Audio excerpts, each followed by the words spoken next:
Hello साथीहरू, आज भने मैले हजुरहरूलाई सिस्नोको तरकारी बनाउने रेसिपी लिएर आएको छु।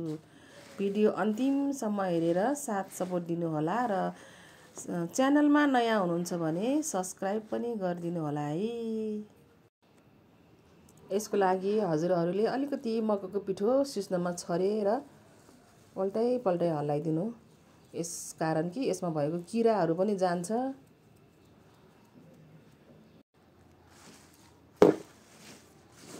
मजाले उल्टै पल्टै गरेर यसलाई एकैछिन छोडिदिनु होला, ताकि यसमा भएको किराहरू पनि जान्छ।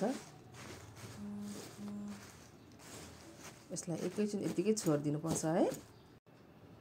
एकैछिन मैले यसरी छोडिसकेपछि अब मैले यो सिस्नोलाई बिस्तारै धुन्छु।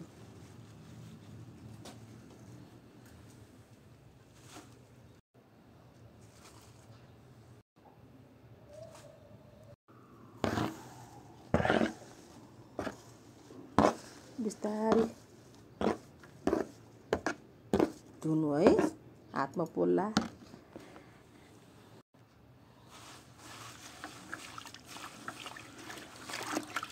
यो मकैको पिठो राखेपछि चाहिँ नि अलिकति किरा छिटो झर्छ, त्यही भएर मकैको पिठो राखेर मात्रै धोएको। चुम्लुङ चुम्लुङ पारेर धोएर यसलाई निकाल्नु। यसरी राम्ररी पखालिसकेपछि यसलाई अब निकाल्न जाँदैछु।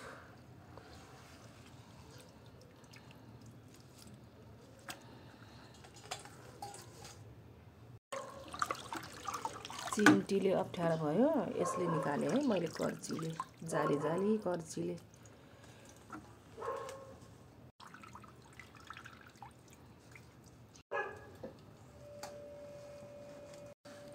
माइन्ड नगर्नु है साथीहरू, छिमेकीमा अलिकति कुकुर धेरै कराउँछ कि डिस्टर्ब आइरहेछ। कुनै बेला पनि भिडियोहरू बनाउँदा यस्तो डिस्टर्ब भइरहन्छ जुन बेला पनि, त्यही भएर मैले इग्नोर गरेर भिडियो बनाएको छु। हजुरहरूले पनि माइन्ड नगर्नु होला। यतिको फोहोर आएको छ पानीमा, अब यो पानीलाई फ्यालिदिन्छु। धोए सिस्नोलाई साइड लगाएँ। अब म पानी उमाल्छु, तातो पानी सिस्नोको लागि। पहिला ग्यास बाल्छु। तातो पानी तताउनु पर्छ।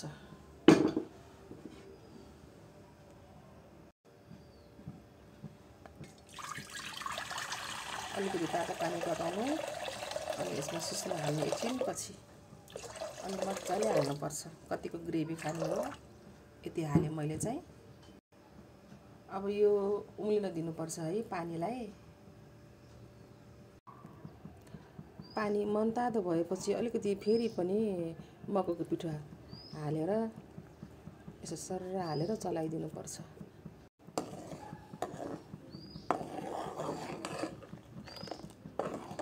अब यो उम्लिन थालेपछि यसमा चाहिँ सिस्नो खसालिदिनु। यतिको भएको छ, हेर्नुहोस् त। अब सिस्नो खसाल्नु, सिस्नो अलिअलि गर्दै राखिदिने।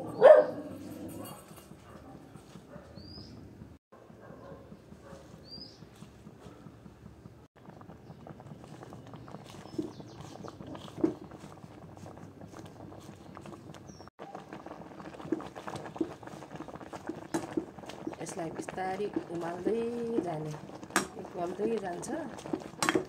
यसलाई मजाले उम्लिन दिन छोड्नुहोस्। त्यसपछि स्वादअनुसार नुन हाल्नु। हजुरहरूले कतिको खानुहुन्छ स्वादअनुसार नुन हाल्नु। यसलाई फेरि पाक्न दिनु, उम्लिन दिनु। बिस्तारै चलाएर फेरि एकछिन उम्लिन दिनुपर्छ। अनि हजुरहरूले के भन्नुहुन्छ, मैले चाहिँ यस्तोले चलाउँछु, फिरफिरे भन्छ होला सायद यसलाई। दुईवटा हातले घुमाउने होइन, मैले चाहिँ यसलाई यसरी थिचेपछि आफै घुम्छ यसरी। यसरी चलाउँदै पकाउनु। अब यसरी अठ्याइदिने अनि आफै घुम्छ।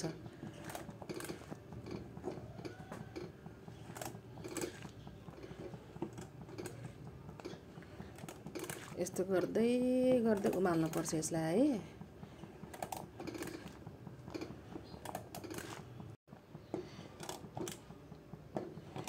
हेर्नुस् त यतिको भएको छ यो ग्रेभी।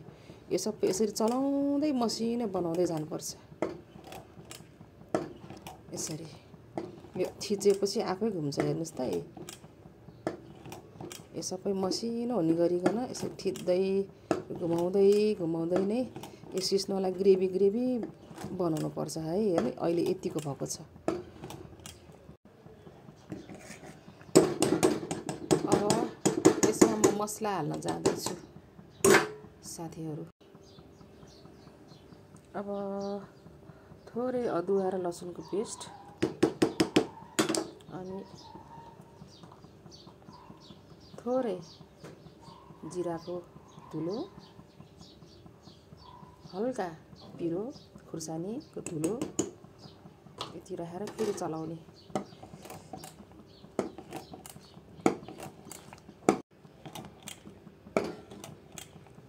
अब पाक्दै गर्छ। म अर्को साइडमा तेल खार्नलाई ताई बसालेको छु है। यसमा तेल राख्छु यो सुकेपछि।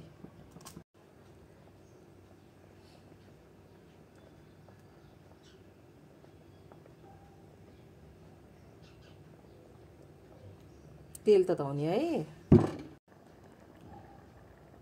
तेल तातिसक्यो साथीहरू। अब यसमा अलिकति मैले मसिनो गरी लसुन केचप गरेर काटेर फुराएँ।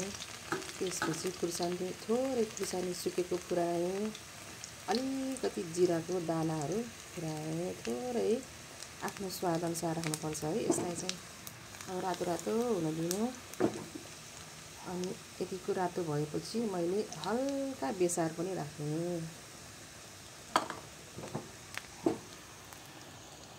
यसमा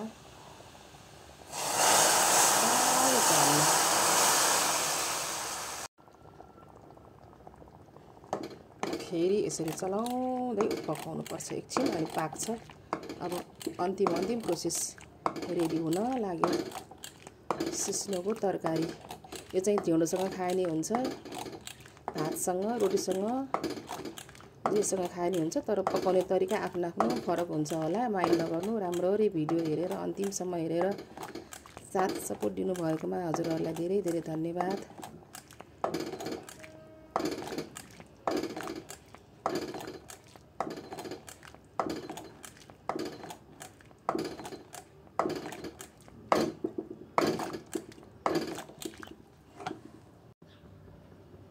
हेर्नुस् त साथीहरू, सिस्नोको तरकारी रेडी भयो। मैले सर्भ पनि गरिसकेँ। भिडियो कस्तो लाग्यो हजुरहरूले हेरेर मलाई सल्लाह सुझाव दिनुहोला है। यसको लागि चाहिँ हजुरहरूलाई कृतज्ञ व्यक्त गर्छु। मलाई सल्लाह सुझाव चाहिँ दिन नबिर्सनु होला। हस् त, धन्यवाद। आजलाई म फेरि अर्को भिडियो लिएर आउन बाचा गर्दै अहिलेलाई बिदा चाहन्छु।